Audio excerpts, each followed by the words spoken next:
How to check the credit score of Bank of America. Hello guys, this is Atticus and welcome back to another tutorial video.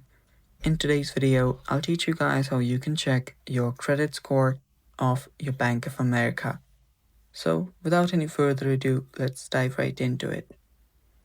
First step, open up your Bank of America app, then log in into your account. After you log in into your account, you should be on your dashboard. So you can see all of your stuff right here on your dashboard. There you can see your money, your cash rewards, your FICO score. So just tap on my FICO score. After you tap on it, you should see something like this. So right here you can see there are two different scores. One is the poor one is the good one. The higher it goes, it's better, and that's basically your credit ratings.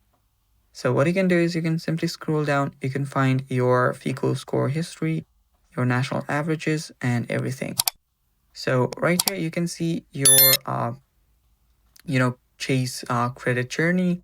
If you tap on it, you can see how much your credit score is and everything.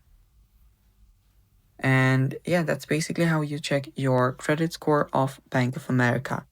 And that's all for today's video. Thanks for watching. Stay tuned for more, and bye-bye.